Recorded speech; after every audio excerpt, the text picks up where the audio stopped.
لڑنے کی اجازت اس سے دی گئی ہے جو آپ سے لڑنا چاہتا ہے، آپ کو ختم کرنا چاہتا ہے، اپنے دفاع میں.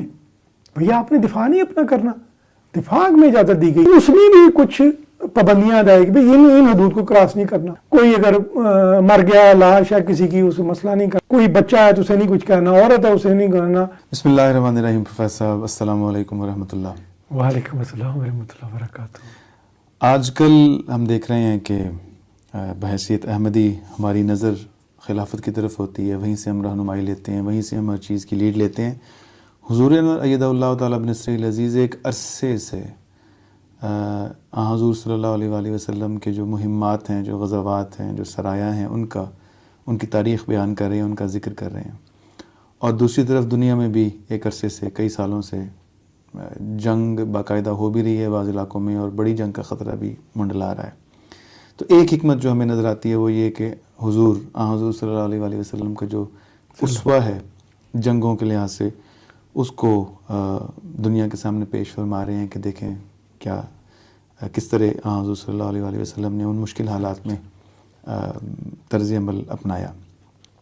پروفیسر صاحب اس طرف ہم آئیں گے، لیکن سوال سب سے پہلے جو میرے ذہن میں آتا ہے، میں پوچھنا چاہتا ہوں، وہ یہ ہے کہ اسلام جس کا مطلب ہی امن ہے، جسے کہا بھی امن کا مذہب قرار دیا جاتا ہے، تو یہ جو مذہب ہے اس کا جنگ سے کیا تعلق ہے؟ کہاں وہ سلسلہ شروع ہوا جب جنگ اس مذہب میں داخل ہوئی ایک لحاظ سے اگر ہم سوچیں تو؟ بسم اللہ الرحمن الرحیم. دیکھیں جیسے آپ نے فرمایا ہے کہ اسلام جو ہے وہ نام ہی امن ہے، امن کا مذہب ہے، اور یہ ہر انسان کو وہ رائٹ دیتا ہے کہ وہ ہر انسان جو عبادت کرتا ہے اور اس کے مذہبی رائٹس ہیں، اس کے مذہبی رائٹ کا احترام کرتا ہے اور اس کی مذہبی آزادی کا قائل ہے. اسلام وہ مذہب ہے جس نے سیاسیات میں، پالیٹکس میں اخلاقیات کے اصول متعارف کرائے ہیں کہ اسٹیٹ کی جو انتظام میں اخلاقی اصول کار فرما ہے. یہ پہلا وہ مذہب ہے دنیا میں. اس سے پہلے کوئی اخلاقی اصول قائل، کہ دیکھتے ہیں آپ جیسے حضرت عیسیٰ علیہ السلام نے فرمایا کہ کوئی ایک گال پہ تمانچہ مارتا ہے دوسری بھی آگے کر دے. تو جو یہاں مغربی گھومتی تھی، جب جب یہ مسائی ہوئی ہیں، انہوں نے دیکھا کہ اس طرح تو گزارا نہیں ہونا. تو وہ پھر میکا والی سامنے آیا، اس نے باتیں سکھائیں کہ اس نے کہا کہ یہ اخلاقی پرنس جو ہے اس کو صرف نیکی کی باتیں نہیں سیکھنی چاہیے، کچھ اور بھی سیکھنا چاہیے، کیونکہ اسٹیٹ اس طرح چل نہیں سکتی. تو پھر چونکہ وہ مکمل مذہب نہیں تھا، اسلام ایک مکمل مذہب ہے، اور وہ جب دیکھتے ہیں کہ اس میں رائٹ ہیں، ہر بندے کا رائٹ ہے، اور رائٹ جو ہمیں دیے گئے ہیں وہ ایک بلند بالا ہستی کی طرف سے ملے ہیں.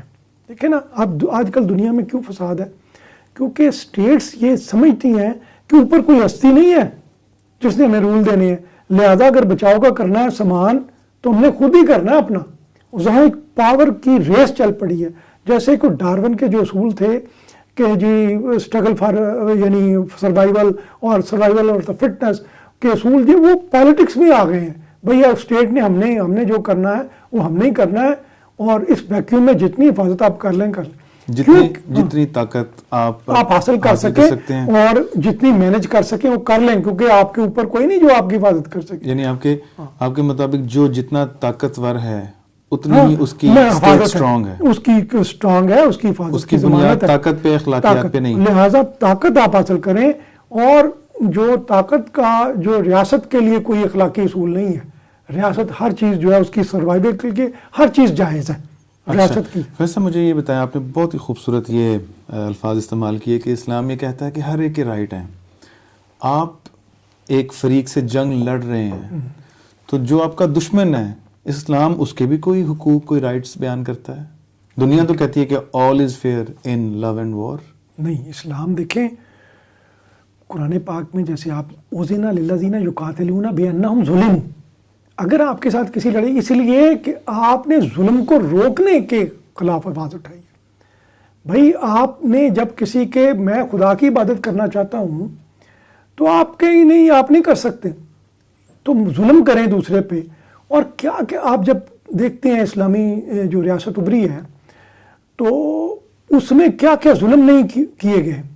بلکہ مجھے یاد یعنی آ رہا ہے اسلامی ریاست کے اوپر مطلب جب یہ تبلیغ کا آغاز ہوا ہے جی تو کیا کیا ظلم نہیں ہوئے, کیا کیا. بلکہ مجھے ایک ڈاکٹر حمید اللہ کی بات یاد آ رہی ہے, بہت مشہور اسلامک اسکالر تھے, حیدرآباد کے تھے. وہ کہتے ہیں حضرت صلی اللہ علیہ وسلم کا بنیادی مقصد کوئی اسلامی اسٹیٹ بنانا نہیں تھا, حالات ایسے ہی پیدا ہو گئے کہ اسٹیٹ جو ہے بنانی پڑی. کیوں؟ حضرت مسیح موعود علیہ السلام نے بھی لکھا ہے کہ بھئی اس وقت جو بندہ تھا, پھر حضور پاک صلی اللہ علیہ وسلم کو اس لیے ایک بادشاہ بنایا گیا کہ بھئی اس وقت جو اللہ کا نام لیتا تھا یا تو اسے مار دیا جاتا تھا یا اسے نکال دیا جاتا تھا, اس کا مال ضبط کر لیا جاتا تھا, کیا کیا ظلم اس پہ زبانی رکھے جاتے تھے. تو اس کے لیے پھر وہ حضور پاک صلی اللہ علیہ وسلم کی ایک حیثیت نبی تھی, ایک حیثیت بادشاہ کی تھی کہ تاکہ یہ ظلم اور جبر ختم ہو جائے, اسٹیٹ جو ہے وہ پروٹیکٹ کر سکے اپنے کسی کے رائٹ جو ہیں, بنیادی جو رائٹ ہیں بھائی انسان کے رائٹ. دیکھیں اللہ تعالیٰ نے بندے کو اپنے لیے پیدا کیا, عبادت کے لیے پیدا کیا, اب آپ اس کو رائٹ ہی نہیں دے رہے خدا کی عبادت کر سکے, بندہ خدا کا نام لے سکے. میں آپ کوشچن ریپیٹ کرتا ہوں, ہم اور طرف چلے گئے, آپ سے گزارش کرتا ہوں پھر دوبارہ. ایک شخص جو آپ کو قتل کرنا چاہتا ہے, پرانے زمانے میں بھی ایسا ہی تھا, آج بھی ایسے ہی, جنگ ایسے ہی ہے نا کہ وہ ختم کرنا چاہتے ہیں, اور آپ اس کے مخالف لڑ رہے ہیں, اپنا دفاع کر رہے ہیں, وہ آپ کے قتل کے درپے ہے. تو کیا اسلام ایسی قوم کے بھی رائٹس بیان کرتا ہے جن سے آپ جنگ کر رہے ہیں؟ جی کہ بھئی اگر آپ نے جنگ کرنی ہے تو یہ اصول ہیں, یہ نہیں کرنا, یہ نہیں کرنا, یہ نہیں کرنا, یہ نہیں کرنا, اور اگر یہ کریں تو پھر چھوڑ دینا. یہ سوال ہے. دیکھیں میں آپ کو بتاتا ہوں کہ جب کوئی بندہ آپ پہ ظلم پہلے یہ ہے کہ کوئی بندہ اگر آپ پہ ظلم نہیں کرتا تو آپ کو لڑنے کی اجازت نہیں ہے اس سے, ٹھیک ہے نا. قرآن پاک میں سیدھی سیدھی بات آ گئی ہے. اچھا, یعنی کہ اگر وہ آپ کا ہم مذہب نہیں ہے اس سے بھی لڑنے کی اجازت نہیں ہے؟ بھائی نہیں اجازت, کیوں لڑنے کی اجازت دی؟ یعنی کہ اگر کوئی بھائی تبلیغ میں تو قرآن میں لا اکراہ فی الدین ہے. اچھا, تو دین کے معاملے میں تو جبر نہیں کرنا ہم نے, ٹھیک ہے. اگر ہم پہ وہ ظلم نہیں کر رہا, ہمارے رائٹ نہیں کر رہا, ہماری جو رائٹ ہیں, جو ہماری قوم ہے, ریاست ہے, جو ہماری اس پہ نہیں کر رہا, ہمیں ظلم نہیں کر رہا, اس پہ تو شرط ہے وَزِنَ الَّذِينَ بِأَنَّهُمْ ظُلِمُوا يُقَاتَلُونَ بِأَنَّهُمْ ظُلِمُوا. کوئی ظلم آپ پہ کرتا ہے تو پھر اگر ظلم نہیں کرتا تو پھر آپ کو لڑنے کی کیا ضرورت ہے؟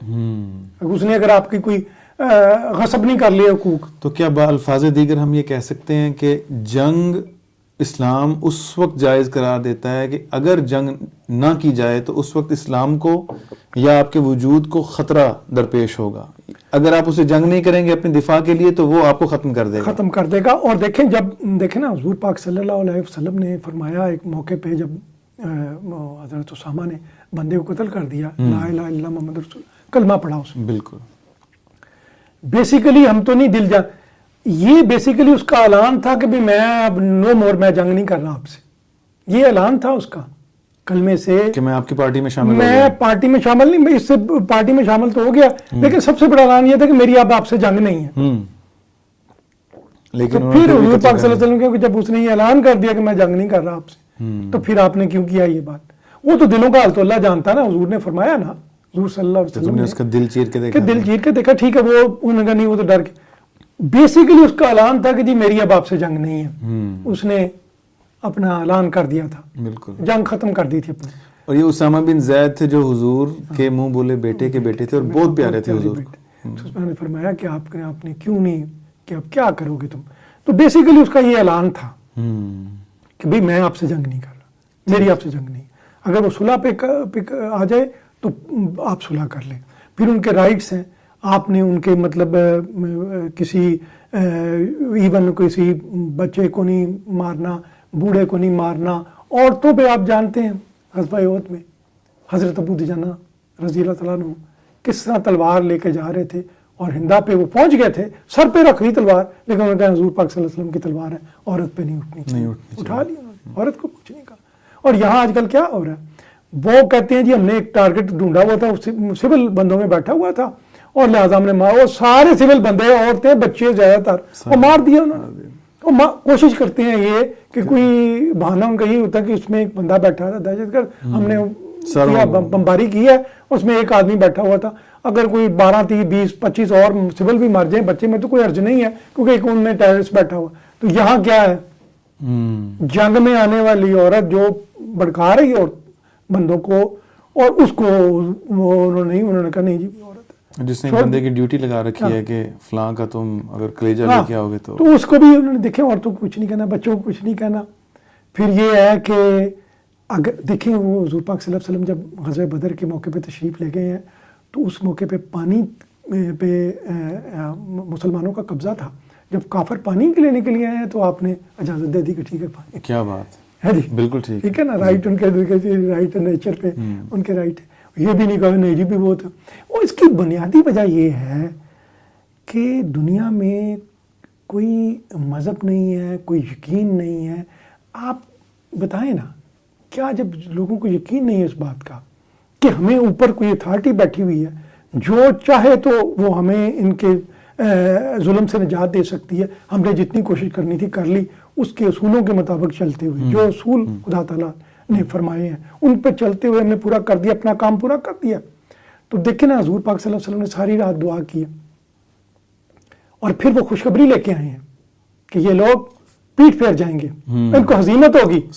کیا کوئی دنیا میں کوئی ایسی قوم ہے, ریاست ہے جس کو یہ مل جائے, جس کے پاس یہ شہادت ہو یا جس کے پاس یہ ثبوت ہو, یہ صداقت ہو, یہ اللہ تعالیٰ کی جو کار فرمائی کی یا اللہ تعالیٰ کی مداخلت کی تاریخ میں یہ اس سے بڑی شہادت. پھر حضرت مسیح موعود علیہ السلام کا 1897 میں دیکھتے ہیں جو مقدمہ ماڈرن پلاک نے کر دیا, تو وہ پھر حضرت مسیح موعود علیہ السلام جب گرداسپور تشریف لائے ہیں تو آپ کو بتایا گیا کہ عیسائیوں کے ساتھ آریہ بھی مل گئے ہیں, وہ محسن بٹالوی بھی مل گیا. تو حضور پاک حضرت مسیح موعود علیہ السلام نے بڑے آرام سے فرمایا ہمارے ساتھ خدا ہے جو ان کے ساتھ نہیں ہے. بہت خوب. اب دنیا میں خدا نہیں ہے, دنیا میں خدا نہیں ہے, اور ریاستیں کیا کریں اگر وہ جب یہ نہیں, انہیں پتہ اوپر تو کوئی نہیں بیٹھا ہماری حفاظت کرنے والا, ہم نے اگر حفاظت کرنی ہے اپنی خود کرنی ہے. اور ریئل پالیٹکس اسے کہتے ہیں کہ آپ کمپیٹ کریں, جتنی سے جتنی پاور آپ گین کر سکتے ہیں وہ حاصل کریں, اور اس میں کوئی اخلاقی اصول نہیں ہے, کوئی ایسی چیز نہیں ہے. اگر اسٹیٹ ہماری کو خطرہ ہے تو پھر آپ ہر کچھ کر سکتے ہیں. ایک اصول متعارف کرایا گیا ریئل پالیٹکس میں, سچویشنل ایتھکس, کہ کوئی ایسی محاورہ قانون نہیں, سچویشن کے مطابق ایتھکس جو بدلتے رہتے ہیں. یا بمباری بھی کی جا سکتی ہے, سویلین بھی مارے جا سکتے ہیں, فاسفورس بم بھی پھینکے جا سکتے ہیں, وہ بھی پھینکا, یہ بھی کیا جا سکتا ہے, مجبوری ہے جی, کیا کریں. اچھا, سچویشنل ایتھکس کی آپ نے بات کی ہے, تو کیا آپ کا ماشاءاللہ تاریخ پہ اتنی نظر ہے, حضور صلی اللہ علیہ وسلم کی سیرت ماشاءاللہ آپ کو بڑی اس پہ درک حاصل ہے. حضور صلی اللہ علیہ وسلم کی اخلاقیات پہ اگر ہم اسوہ حسنہ پہ غور کریں تو کیا آپ اس بات پہ روشنی ڈال سکتے ہیں کہ امن میں اور جنگ میں کیا نبی کریم صلی اللہ علیہ وسلم کا طرز عمل یا اخلاقیات مختلف تھے یا ایک جیسے تھے؟ نہیں, ایک جیسے تھے. آپ کے جو اصول تھے وہ اسلام کے اصول ابدی ہیں, وہ کوئی ایسے بدلتے نہیں ہیں, وہ ابدی اصول ہیں. جو جنگ میں اصول آپ نے متعارف کرائے وہ تھے, موجود تھے. اور آپ دیکھتے ہیں کہ یعنی لڑنے کی اجازت اس سے دی گئی ہے جو آپ سے لڑنا چاہتا ہے, آپ کو ختم کرنا چاہتا ہے, اور اس کے ساتھ آپ کو لڑنے کی اجازت ہے اپنے دفاع میں. بھیا آپ نے دفاع نہیں اپنا کرنا, دفاع میں اجازت دی گئی ہے, اور اس میں بھی کچھ پابندیاں آئے کہ بھائی ان حدود کو کراس نہیں کرنا. کوئی اگر مر گیا لاش ہے کسی کی, اسے مسئلہ نہیں کرنا. کوئی بچہ ہے تو اسے نہیں کچھ کہنا, عورت ہے اسے نہیں کرنا. ان کے مالوں پہ بھی یعنی مجھے پتہ جنگ میں ایک موقع پہ جا رہے تھے صحابہ کرام, بھوکے پیاسے, بہت برا حال, تو انہوں نے کسی کے غلے سے 2-4 بڑے پکڑ کے ذبح کر کے کھانا بنا لیا. حضور پاک صلی اللہ علیہ وسلم کو پتہ چلا, حالانکہ وہ ایک قسم کی ان کی حالت ایسی تھی, اضطراب کی حالت تھی. تو وہ کیا کہتے ہیں, تو وہ حضور پاک صلی اللہ علیہ وسلم نے وہ دیگیں الٹ دی, انہوں نے کہا یہ حرام ہے, تو اس کی بھی اجازت نہیں ہے. تو وہ کچھ انہوں نے اصول متعارف کرائے ہیں. کچھ پھر کوئی سفیر آیا, اس نے بدتمیزی بازوں نے کیا, نہیں یہ سفیر ہے کسی کو اسے کچھ نہیں کہنا. اور اس موقع پہ یعنی وہ جو اصول آپ نے, پھر آپ دیکھیں صلح حدیبیہ کے موقع پہ, آپ اس سے اندازہ کریں کہ کتنی تمنا تھی آپ کو صلح کے لیے, مطلب کہ صلح ہو, امن کی آپ کی اتنی آپ پسند کرتے تھے. صلح حدیبیہ کو دیکھا جائے اس کی شرائط اتنی سخت تھی کہ بعض صحابہ جو ہے وہ بڑے اداس ہو گئے, بڑے غمگین ہو گئے کہ یہ بہت سخت ہمیں نہیں کرنی چاہیے تھی. کچھ مطلب ان کے سمجھتے تھے وقتی طور پہ پریشان وقتی طور پہ پریشان ہو گئے. لیکن حضور پاک صلی اللہ علیہ وسلم کو یہ صلح اتنی یعنی اس قیمت پہ بھی جا کے انہوں نے وہ کی. اور آپ حضرت ابو جندل کا واقعہ آپ کو پتہ ہے کس طرح وہ آئے ہیں اور برا حال تھا ان کا, کس طرح انہوں نے کہ میرا کیا حال ہے, زنجیروں میں جکڑے, برا حال. بھائیوں کو مدد کے لیے پکارا, انہوں نے پھر وہ اس موقع پہ بھی آپ نے صبر کی تلقین کی اور ان کا اچھا اللہ میاں کو انتظام فرمائے گا. لیکن آپ نے صلح ہر قیمت پہ ان سے کی, کس کڑی شرائط پہ. اور اس کے بعد صلح حدیبیہ کے بعد اسلام صلح کے زمانے میں تو وہ ہے اتنا ترقی کیا. دیکھیں وہ حضرت مسیح موعود علیہ السلام فرماتے تھے کہ اسلام کو تلوار کی حاجت نہیں ہے, اس میں دلیل اتنی طاقتور ہے, اگر دنیا ہمیں دلیل پیش کرنے کی اجازت دے دے اور صحیح طور پہ پیش کی جائے. اور حضرت مسیح موعود علیہ السلام یہ دیکھ رہے تھے دنیا ایسی پیدا, سوشل میڈیا کا زمانہ آنے والا, کوئی روک نہیں سکے گا.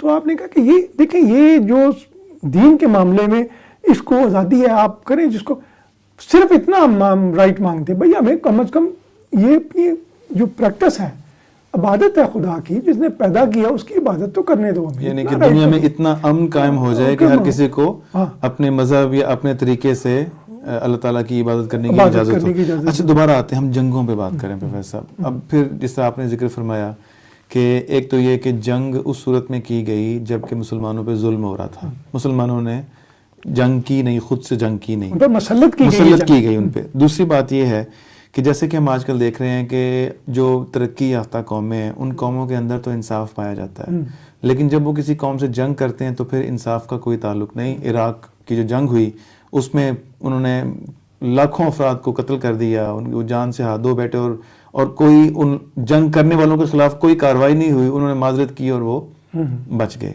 اچھا اسی طرح ہم دیکھتے ہیں کہ جب ان قوموں کے آپس کی اندرونی بات آتی ہے, اندرونی انصاف کا قیام ہے یا امانتوں کے حقوق, امانتیں ہیں اور حقوق کی انجام دہی ہے, بچوں کی زندگی ہے, ان تک جو بنیادی انسانی حقوق ہیں ان کی فراہمی ہے, وہ انٹرنلی قوموں کے اندر تو وہ اس کا بڑا خیال رکھتے ہیں, بڑا پاس کرتے ہیں, لیکن جب وہ کسی قوم سے حالت جنگ میں ہوتے ہیں تو وہ کسی چیز کا پاس نہیں کیا جاتا.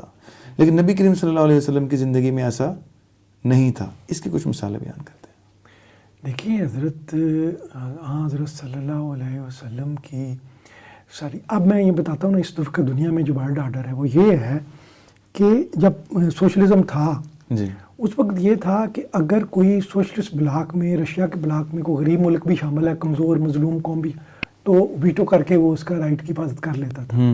اور اگر دوسرے جو یہ کیپٹل ملک ہیں, امپیریل ملک ہیں, کیپٹل ان کے بلاک میں, امریکہ کے بلاک میں کوئی کمزور ملک بھی شامل ہے تو وہ بھی اس کی.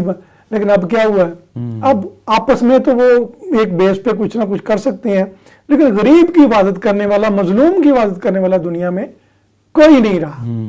آپ جانتے ہیں نا کہ صلح حدیبیہ کے موقع پہ ایک معاہدہ ہوا تھا کہ جو مکہ کے 2 قبائل تھے, ایک نے کافروں کے ساتھ الائنس بنایا, ایک نے مسلمانوں کے ساتھ الائنس بنایا. ٹھیک ہے بالکل. اور اب دیکھیں کہ ایک قبیلے نے جو کافروں کا ساتھی تھا اس نے حملہ کر دیا اس قبیلے پہ, مسلمانوں کے حلیف پہ. اب جب حضور پاک صلی اللہ علیہ وسلم پر یہ خبر پہنچی تک یہ خبر, تو آپ نے ان کو میسج بھیجا کہ بھئی اس کا خون بہا ادا کریں, بدلہ چکائیں, ظلم کیا ان پہ. انہوں نے کہا نہیں جی ہم تو جانتے کوئی نہیں ہے وہ. تو حضور پاک صلی اللہ علیہ وسلم اس کمزور قوم کی مدد کے لیے آئے یا نہیں آئے؟ بالکل کھڑے ہو گئے جناب, بالکل صحیح نا, بالکل. آپ نے کہا کہ نہیں. تو یہ بات ہے نا, تو وہ جس قوم کے ساتھ ان کی ایون جب فتح مکہ ہو بھی گئی ہے تو کئی کافر جب غزوہ حنین کے لیے حضور پاک صلی اللہ علیہ وسلم تشریف لے گئے ہیں تو کئی کافر جو تھے وہ اپنے دین پر قائم رہتے ہوئے ساتھ گئے ہیں, کوئی اجازت تھی, بالکل ٹھیک گئے ہیں نا.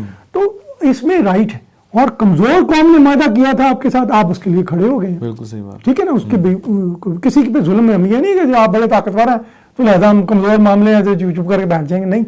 یہاں ہوتی ویٹو ہو جاتا ہے جی, بالکل. ہم کسی کو قوم کے لیے نہیں پہنچے. انہوں نے ہر چیز اپنے ان کی باقاعدہ, انہوں نے کہا ٹھیک ہے چلے ان کی دفاع کے لیے بالکل پہنچے وہ. اور جس طرح ہم تھوڑی دیر پہلے ذکر بھی کر رہے تھے، آپ فرما رہے تھے کہ حضور صلی اللہ علیہ وسلم ایک جنگ کے موقع پہ ایک گڈریا آیا، یہ غزوہ خیبر کی بات ہے، اور وہ بھیڑ بکریاں لے کے چراتا ہوا آیا، اور گفتگو ہوئی، اس نے اسلام قبول کر لیا، اور پھر اس نے پوچھا کہ ان بھیڑ بکریوں کا کیا کروں؟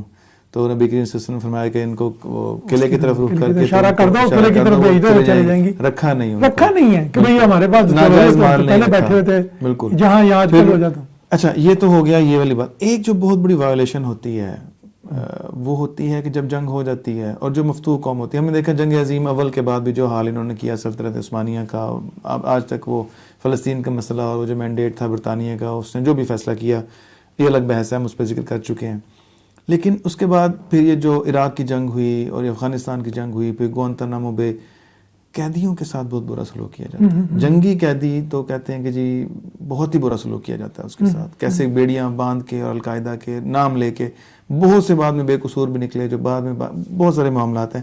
تو نبی کریم صلی اللہ علیہ وسلم کا قیدیوں کے ساتھ کیا سلوک ہوا کرتا تھا جنگ کے بعد؟ دیکھیں وہ تو ولیم میور نے تسلیم کیا ہے بدر کے قیدیوں کے ساتھ جو سلوک کیا کہ بہت اچھا سلوک کیا گیا ہے. وہ قیدیوں کی اپنی روایات تھی ہیں کہ ہمیں کھانا روٹی ہمیں دیتے تھے، پھل پہ خود گزارا کرتے تھے، کھجور کھایا اور پھر یہ ہے کہ سواری پہ ہمیں سوار کیا، خود پیدل چلتے تھے.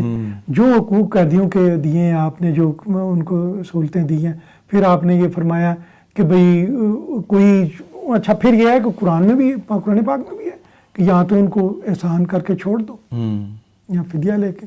بالکل، یعنی قیدیوں کو چھوڑنے کا زیادہ حکم، چھوڑنے کا ذکر ہے، بھی ان کا احسان کے طور پہ بھی چھوڑا جا سکتا ہے. اور پھر جو سلوک کی جو مثال تاریخ اسلام میں ملتی ہے قیدیوں کے ساتھ، جس کے ساتھ وہ اتنے متاثر ہوئے ہیں، ادھر تو اتنا، یعنی وہ جو ہوا ہے عراق میں جو قیدیوں کے ساتھ ہوا ہے ان کے ساتھ، یا بوسنیا کے معاملے میں جو کچھ ہوا ہے، وہ تو اس قدر ظلم تھا کہ جب وہ ایکسپوز کیا گیا تو وہ بعض صحافیوں کو اپنی نوکری سے ہاتھ دھونے پڑے. بالکل کہ بھئی یہ انہوں نے ایکسپوز کیا. اور بچے، چھوٹے بچے جن کے یہاں تک عراق کی جیلوں میں وہ پڑھ رہا تھا کہ وہ یہاں بچوں کے ساتھ یعنی ریپ کیا گیا بچوں سے. یعنی اس قدر یہ ہماری جو تہذیب ہے، یہ جو ویسٹرن سویلائزیشن ہے، ایک اس کا آؤٹر ہے فیز جو ہے نا، اور ایک اس کا انر ہے، اور بڑا ظالم ہے.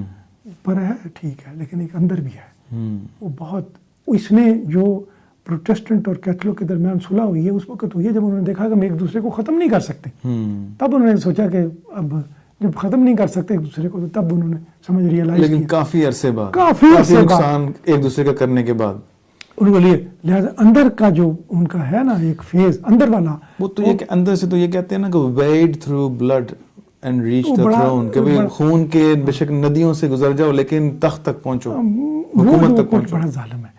لیکن جتنی دیر تک آپ ریئلائز، اچھا اب یہ ہے کہ اب جو صورتحال ہے دنیا میں کبھی بھی ایسی نہیں تھی کہ جتنے ایٹمی اثاثے اب جمع ہو چکے ہیں، بلکہ بعض اوقات یہ بھی ہے کہ اگر بہت زیادہ ایٹمی اثاثوں کو زمین کے ایک حصے پہ دھماکہ کیا جائے، پھینک دیا جائے، تو زمین اپنے مدار سے تھوڑا سا ہلے گی، شیک ہوگی، اور پھر جا کے سورج کے ساتھ شامل ہو جائے گی، مدار سے نکلے نہیں تو پھر بیلنس آؤٹ ہو جائے گی، بیلنس آؤٹ ہو جائے گی، باہر نکل آ جائے گی. اب جتنی ضرورت ہے امن کی، کیونکہ پوری نسل انسانی کا مستقبل جو ہے وہ ایک اسٹیک پہ ہے، تو اس وقت جتنی ضرورت ہے کہ مجھے یاد آ رہا ہے کہ حضرت مسیح موعود علیہ السلام فرماتے تھے خطبہ اعلامیہ میں کہ مسیح کی روح جب آستانہ الوہیت پہ پگھلے گی اور اس کے اندر سے وہ آوازیں اٹھیں گی، دردناک آوازیں اٹھیں گی، تو یہ جو بڑی طاقتیں ہیں اس طرح پگھل جائیں گی جیسے برف دھوپ میں پگھلتی ہے. اللہ اکبر. خطبہ اعلامیہ میں آپ نے فرمایا یہ بڑی طاقتیں جو ہیں اس طرح پگھلیں گی جیسے دھوپ میں برف پگھلتی ہے، اور ان کے جو تکبر کے ٹوٹنے کے سامان پیدا کرے گا اللہ میاں، ان کی ہلاکت کے سامان پیدا کرے گا اللہ میاں. تو یہ بات یہ کہ اب اس وقت بہت صورتحال جو ہے گمبھیر ہے کہ کمپٹیشن ہے، نظریاتی طور پہ خلا ہے دنیا میں، ایک ویکیوم ہے. اس ویکیوم میں وہی تھیوری ہے کہ اسٹرگل فار ایگزسٹنس ہے اور سروائیول فار فٹسٹ ہے. جتنی زیادہ کوئی طاقتور اتنا ہی وہ اپنا کرے گا انتظام، خود ہی جو کرنا ہے ہم نے کرنا ہے، ہمیں کوئی نہیں کسی نے بچانا. تو اس میں ویکیوم میں اتنی تیزی سے وہ پاور، اس ایک ہی چیز ہے وہ پاور جسے کہتے ہیں کہ آپ کے پاس پاور ہونی چاہیے، اور اسٹیٹ کے آگے تمام اخلاقیات تمام چیزیں جو ہیں بالکل ہیچ اور اسٹیٹ سر سے ماورا ہے. بالکل. اچھا بالکل ٹھیک بات. ایک سوال چھوٹا سا, آج کل جو جنگ ہوتی ہے, اب ہم نے اس چیز کو اور طرح اس میں کور بھی کر لیا, لیکن پھر میں آپ سے پوچھنا چاہوں گا واضح, آج کل جب جنگ ہوتی ہے تو جو دشمن ہے اس پہ غلبہ جب پا لیا جاتا ہے تو دشمن کو بھی پتہ ہے کہ اگر جو مغلوب ہو گیا, جو غالب قوم ہے, اس نے اس کو چھوڑنا نہیں ہے. گویا کہ وہ جب تک اس کو ملیا میٹ نہ کر دیا جائے, یا اس کو جس طرح جرمنوں کے ساتھ ہوا, جس طرح ترکیوں کے ساتھ ہوا جنگ عظیم اول کے بعد, اور جو حالات کیے گئے استحصال کیا گیا ایک لحاظ سے تاکہ وہ سر نہ اٹھا سکیں کبھی. تو نبی کریم صلی اللہ علیہ وسلم کے دور میں جب جنگیں ہوتی تھیں تو کیا ایسا بھی ہے کہ اگلوں کو موقع دیا جاتا ہو, دشمن ہو اسے پھر بھی کہا جاتا ہو کہ نہیں تم بھی جیو, بس ہمارے خلاف نہ لڑو, اگر اپنے ایسا بھی کچھ ہوتا تھا؟ دیکھیں حضرت صلی اللہ علیہ وسلم کی اس سے بڑی کیا مثال ہو سکتی ہے تاریخ کے اور آگ میں جو زندہ و تابندہ ہے. وہ فتح مکہ کے موقع پہ کیسے کیسے لوگ تھے, میں جب پڑھتا ہوں میری آنکھیں نم ہو جاتی ہیں. ایک بندہ ایسا بھی تھا جس نے حضور پاک صلی اللہ علیہ وسلم کی پیاری بیٹی کو اونٹ سے گرا کے اس نے اتنے ہو گیا تھا, تو وہ اس کے نتیجے میں وہ فات ہو گئی تھی. اس بندے کو بھی معاف کر دیا تھا آپ نے. بالکل. کوئی اس سے بڑی مثال ہو سکتی ہے؟ اور پھر وہ سارے لوگ جو ہیں آگے سامنے اکٹھے ہو گئے, اور اس سے کوئی بڑی مثال دنیا میں ہو سکتی ہے, کوئی پیش کی جا سکتی تاریخ میں اتنی بڑی شہادت کوئی بندہ میں افود کی. اور پھر وہ یعنی آپ یہ جانتے ہیں یہ غزوہ حنین کے موقع پہ جب یہ ساتھ تھے, اہل مکہ بھی ساتھ تھے, اور جب وہ کچھ مال غنیمت آیا تقسیم میں ان کو زیادہ ان کی دل جوئی کی گئی ہے. بالکل. تالیف قلب جسے کہتے ہیں وہ ہوئی ہے. تو وہ ان کو تو انہوں نے جس طرح سلوک ان لوگوں سے کیا ہے یہ کوئی تاریخ میں حالانکہ وہ تو اگر جس طرح ایسے لوگ بھی تھے جنہوں نے کلیجے تک چبائے تھے انتقام پورا کرنے کے لیے, اور ان کو بھی معاف کر دیا آپ نے. جو آپ کے یہود ہیں انہوں نے شروع میں کچھ عرصہ سکون سے رہے, لیکن جیسے وہ غزوہ احد کے بعد خاص طور پہ آتا ہے کہ وہ انہوں نے سر اٹھایا, اور یہ سب باتیں ہم خاص طور پہ جو ہم سیکھ رہے ہیں, حضور جو خطبات دے رہے ہیں اس میں ہم بہت کہہ لیں قطرہ قطرہ چھوٹی چھوٹی خوراک کی صورت میں ہمیں سکھایا جا رہا ہے, اور تاریخ ہم سیکھ رہے ہیں.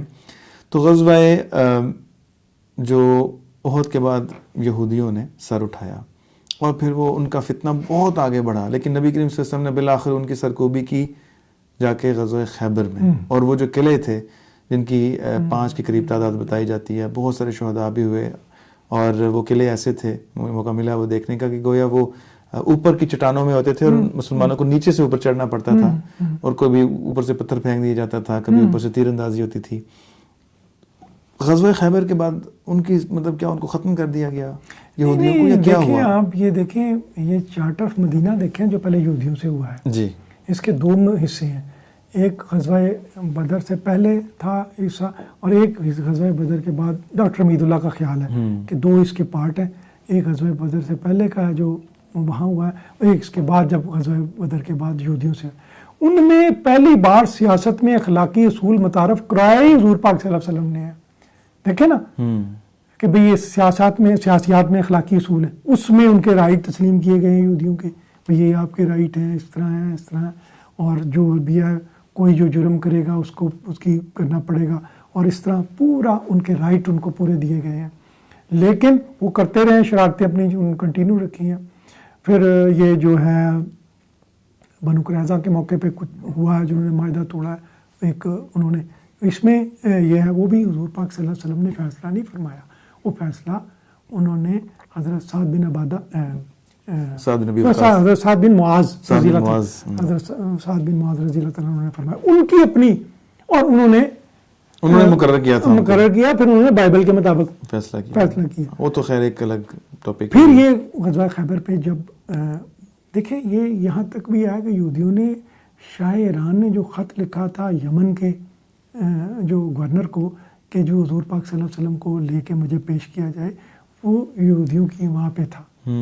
دیکھیں نا اتنے سخت دشمن تھے, اور اس کے بعد جب خیبر جب فتح کر دیا تو کیا ان کو تہس نہس کر دیا, ختم کر دیا؟ نہیں, انہوں نے ان کو ان کے حالانکہ فتح کر لیا تھا, اور جو لڑائی یہ جو ہوئی ہے غزوہ خندق جو ہے یہ بھی ساری پلاننگ یہودیوں کی بالکل پلاننگ ہوئی ہے جو اس کے میں اس میں شامل تھے. جی. پھر جب ان کا لیا گیا, پھر جب انہوں نے صلح کر لی اور صلح ہو گئی, اس کا فتح ہو گیا اور بعضوں نے ہتھیار پھینک دیے, بعضوں نے لڑائی کے بعد پھر ان کو وہ رائٹ دے دیے گئے. ان کا جی آپ نے یہ آپ کے رائٹ ہیں اور آپ نے اتنا آپ ان کے ساتھ خراج طے کیا گیا. جب حضور پاک صلی اللہ علیہ وسلم کسی صحابی کو بھیجتے گئے ہیں وہاں, انہوں نے 2 حصے کیے. انہوں نے کہا اچھا اب یہ یا تو تم کرو 2 حصے, میں 1 لے لوں گا, یا میں 2 حصے کروں گا آپ 1 لے لیں. انہوں نے کہا کہ اسی انصاف کی وجہ سے زمین اور آسمان قائم. یعنی کہ غزوہ خیبر جو کہ یہود کے ساتھ ہوا, ان یہود کے ساتھ جنہوں نے مسلمانوں کو تنگ کرنے میں, ان کے خلاف ختم کرنے میں, ختم کرنے میں, ان کی بیخ کنی کر دینے میں نعوذ باللہ کوئی کسر نہیں اٹھا رکھی. اور جب فوج وہاں پر پہنچی ہے, اسلامی لشکر وہاں پر پہنچا ہے, انہوں نے مزاحمت کی, لیکن پہلے بھی انہوں نے یہ شرط رکھی تھی غالباً کہ بھئی یہ خیبر ہے, تم ہماری تسلیم کر لو اور جو تم لوگ اپنا اناج یا جو تم کرو گے اس کا آدھا تمہارا ہوگا, آدھا ہمیں جزیہ دے دینا, اور اس کے بدلے میں مسلمان پھر اس کی حفاظت کریں گے, ان کی پروٹیکشن دیں گے. لیکن انہوں نے جنگ کی, اور جنگ کرنے کے بعد, سارے قلعے فتح کرنے کے بعد, اس نقصان ہو جانے کے بعد بھی جب انہوں نے فتح کر لیا, تب بھی اسی شرط پہ قائم رہے کہ ٹھیک ہے اب یہی تمہارے ہی علاقے ہیں, ہم تمہارے ہی سپرد کرتے ہیں, تم بھی اس میں اپنی کھیتی باڑی کرو, جو تم نے کاروبار کرنا ہے کرو, اور جو بھی تمہاری آمد ہوگی اس میں 50% یا 50% ہمارا ہوگا اور 50% تمہارا ہوگا. دیکھیں یہ جو یعنی ان کا کلا کمانی کیا, ختم نہیں کیا, ایلیمینیٹ نہیں کیا. دیکھیں بات یہ ہے کہ جو یہ خود بھی لکھتا ہے, میں نے وہ ٹائن بھائی کا بھی دیکھا ہے کہ اس نے لکھا ہے کہ یہ جو سوسائٹیاں تھیں نا, مصر کی ہے, شام کی ہے, عراق کی ہے, ان کو اسلام نے صدیوں کے بوجھ سے, ہزاروں سال کے بوجھ سے نجات دلائی ہے. ان پہ اتنے ٹیکس تھے, اتنے تھے. اسی لیے تو دیکھتے ہیں نا شام میں جب دیکھتے ہیں جب وہ مسلمانوں کو وقتی طور پہ ہٹنا پڑا, انہوں نے جزیہ واپس کیا تو رو کے عیسائی کرتے تھے اللہ میاں آپ کو واپس لے کے آئے, کہ ایسا انصاف نہیں دیکھا تھا. تو بیسک چیز جو اسلام کی سسٹم کی ہے وہ انصاف تھا, انصاف ہے, اور اللہ تعالیٰ کی جو قدرت ہے, وحدانیت ہے, اور اس کا جو طاقت, یعنی تمام طاقت کا سرچشمہ خدا تعالیٰ کو مانا, اور اس کے تحت جو خدا تعالیٰ کی جو فرمایا کہ انصاف قائم کرو, مساوات قائم کرو, انصاف, اس کی بنیاد کی وجہ سے انسانیت کو رہائی ملی ہے, بڑی بڑی مصیبتوں سے رہائی ملی ہے, ان کو حقوق ملے ہیں, ان کو وقت ملا ہے کہ اللہ کی عبادت کر سکیں. بالکل ٹھیک. اچھا اب ہم جنگ پہ بات کر رہے ہیں. ہم نے یہ دیکھا کہ جنگ ایک تو یہ کہ مسلمانوں پہ مسلط کی گئی تو انہوں نے لڑی, اگر لڑی بھی تو اس میں ان کے ذاتی کوئی انتقامی جذبات شامل نہیں تھے. وہ ہمیشہ خدا تعالیٰ کو مالک مانتے تھے, خدا تعالیٰ کو طاقتور مانتے تھے, تمام طاقت کا سرچشمہ اس کو مانتے تھے, اسی کی حکومت اس دنیا میں قائم کرنے کے لیے گویا کہ جہاد کرتے تھے, اور اس میں جن لوگوں سے ان کی لڑائی تھی ان کے حقوق تھے, ان کا خیال رکھا گیا. جب وہ فتنے تھے باز آ گئے, ان کو لڑائی چھوڑ دی گئی, اور اس کے بعد ان کو پورا موقع دیا گیا کہ وہ بھی امن کے ساتھ رہیں, اور مقصد یہ تھا کہ قیام امن ہو, یہ نہیں تھا کہ ایکسپینشن ہو یا مسلمانوں کی حکومت میں وہ بڑھوتری ہو. اچھا ایک کویسچن ہمیں یہ نظر آتا ہے, ابھی ذکر بھی ہوا کہ حضرت اسامہ بن زید حضور صلی اللہ علیہ وسلم کے بہت پیارے احادیث ہیں, روایات ہیں کہ وہ حضرت امام حسن حسین کی طرح حضور صلی اللہ علیہ وسلم کے پیارے تھے.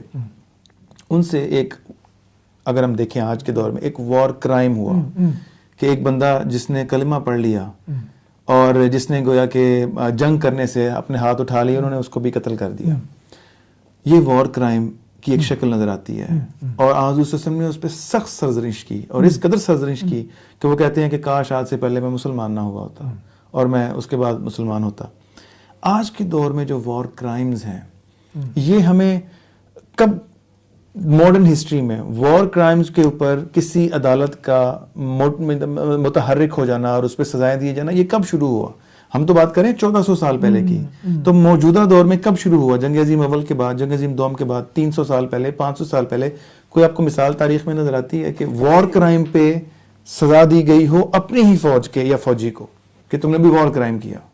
دیکھیں وہ تاریخ میں اس کی شہادتیں تو ملتی ہیں. میں یہ کہوں گا کہ حضرت اسامہ رضی اللہ تعالیٰ عنہ کا آج کے دور کے معیار کے مطابق وہ جرم نہیں بنتا. یہ تو حضور پاک صلی اللہ علیہ وسلم نے فرمایا نا کہ بھئی انہیں کلمہ پڑھ لیا تھا, تو وہ آج کل تو کسی یعنی میں دیکھا نا یعنی وہ فلسطین میں بچہ کوئی نظر آتا ہے کوئی 10-12 سال کا بچہ اور وہ دیکھتا ہے کہ نہیں مجھے تو اس کے ہاتھ میں پتہ نہیں کیا تھا پٹاخہ تھا اور وہ گولی مار دیتے ہیں اور اس وقت ہوتا ہے پوچھتا کوئی پوچھنا نہیں وہ کہتے ہیں وہ اس کے بچے مجھے تو لگا مار دے گا مجھے تو میں نے مار دیا اور ادھر اجازت ہے کسی بیچ پہ کھیلتے ہوئے بچوں کو مار دیتے ہیں اس کو ویسے بھی کسی یہودی کو اجازت ہے کہ دیکھے خطرہ نظر آ رہا ہے تو مار دیں اسے کہ میری طرف آ رہا تھا جی. آج کے دور کے مطابق نہیں, یہ حضور پاک صلی اللہ علیہ وسلم نے دیکھو مثال قائم کی ہے کہ دیکھیں جب آپ نے اس نے انٹینشن شو کیے ہیں کہ میں امن چاہتا ہوں پیس چاہتا ہوں, حالانکہ لڑ رہا تھا وہ پوری یعنی کہ اتنا معیار بلند تھا. ہاں یہ بہت معیار بلند ہے. دیکھیں دنیا میں جو ہے جب مہذب دور شروع ہوا ہے, یہ جو مطلب انقلاب فرانس آیا اس میں رائٹ کچھ تسلیم کیے گئے ہیں پہلی بار لوگوں کے انسانی رائٹ. فرینچ ریولیوشن جو آیا جی, ہاں فرینچ ریولیوشن کے بعد پہلے ٹھیک ہے, پہلے تو کوئی قیدی, بلکہ مجھے یاد آ رہا ہے امیر تیمور ہندوستان گیا, اس نے 1 لاکھ کے قریب قیدی پکڑے ہوئے تھے, تو جنگ ہونے لگی تو اس نے سوچا کہ انہوں نے کہیں ہنگامہ نہ کر دیں, تو سارے قیدیوں کو اس نے ختم کروا دیا. ہلاکو خان وہ تو مطلب کوئی مشہور تھا, کوئی روایت نہیں اندھی. اور یہ جو صلیبی جنگیں ہوئی ہیں, رچرڈ شیخ دل نے 3000 مسلمانوں کو ایمان دے کے پروٹیکشن دے کے مار دیا. یعنی یہ حال تھا قوموں کا. لیکن اس کے بعد یہ جو ابری ہے کچھ نیا دور آیا, فرینچ ریولیوشن آیا, اس میں کوئی رائٹس انہوں نے قوموں کے تسلیم کیے, کوئی جو نان کمیٹنٹ اس کو نہیں. لیکن سوال یہ ہے کہ وہ جو یہ چیزیں ہیں وہ بڑی چلاکی کے ساتھ وہ غصب کی جاتی ہیں. ٹھیک ہے مان لیے ہیں کہ بھائی یو این او نے بھی مانے ہیں اور پہلے بھی مانے تھے, لیکن ان کا جو ہے وہ رائٹ غریبوں کو ملتا نہیں ہے, مظلوموں کو ملتا نہیں ہے, جس کی انتہائی سخت ضرورت ہے. اور کسی یعنی اب سچائی آج کل وہی ہے, جو کوئی طاقتور میڈیا, کوئی پاورفل جرنلسٹ, کوئی پاورفل لابی جو پیش کر دے وہی سچائی ہے. سچائی وہ نہیں جو حقیقت میں ہے. بالکل ٹھیک بات ہے. تو پروفیسر صاحب ہم مختلف مثالیں دیکھتے ہیں, یہ جو انویژنز ہوئی ہیں اس میں مختلف وار کرائمز ہوئے, ایون کہ کہا جاتا ہے کہ جو اسامہ بن لادن کا جو آپریشن ہوا تھا ایبٹ آباد میں, اس میں بعض لکھنے والوں نے یہ بھی لکھا ہے کہ فوجی کہتے ہیں کہ ہم نے اتنی گولیاں ماری اسامہ بن لادن کو تو اس کا حشر نشر کر دیا, اور بعض وہ جب وہ ہیلی کاپٹر پہ اس کی لاش کو لے کے جا رہے تھے تو کچھ حصے کوئی ہندو کش میں پھینک دیا. بہت ظلم ہوا جو کہ وار کرائم کہلاتا ہے. تو ہم آج جو ہم نے مختصر سے جو نشست کی ہے اس میں ہم اس کو کنکلوڈ کرتے ہیں کہ حضور صلی اللہ علیہ وآلہ وسلم نے ایک تو جنگ اس وجہ سے نہیں کی کہ وہ اسٹیٹ کو کیا کہتے ہیں اس کو ایکسپینشن اس کو بڑھانا چاہتے تھے, بلکہ جنگ اس وجہ سے کی گئی جیسے کہ اللہ تعالیٰ فرماتا ہے کہ جو خدا تعالیٰ کی وَلَوْلَا دَفْعُ اللَّهِ النَّاسَ بَعْضَهُمْ بِبَعْضٍ, کہ اگر اللہ تعالیٰ بعضوں کو بعض سے روک نہ دیتا تو پھر کنیسے بھی جاتے, جو صوامع ہے یہودیوں کی عبادت گاہیں وہ بھی جاتی, عیسائیوں کی عبادت گاہیں بھی وہ بھی منہدم کر دی جاتی ہیں, اور یہ ہو رہا ہے آج کل, اور مسلمانوں کی عبادت گاہیں بھی منہدم کر دی جاتی ہیں. یعنی جنگ کا مقصد کسی کو زیر نگین کرنا یا زیر تسلط کرنا نہیں تھا. اسلامی جنگ کا مقصد اپنی رائٹ کی حفاظت, انسانیت کی حفاظت تھی, اور اس کو آزادی دینا تھی. جبکہ آج کل کی جو جنگیں ہیں وہ اس کے بالکل برعکس ہیں. مسلمانوں کی جنگوں کے بعد امن ہوا, حضور صلی اللہ علیہ وسلم کی جو جنگوں کے بعد امن ہوا, دین پھیلا, لوگوں نے اللہ تعالیٰ کو زیادہ یاد کیا بہتر طریقے سے, لیکن یہاں پر اور آپس میں محبت پیدا ہوئی. یہاں پر جنگوں کے بعد آپس میں نفرتیں پھیل رہی ہیں, اور یہ نفرتیں کسی بڑی جنگ کا بھی پیش خیمہ ثابت ہو سکتی ہیں, اس پہ منتج ہو سکتی ہیں. بہت شکریہ. جزاک اللہ.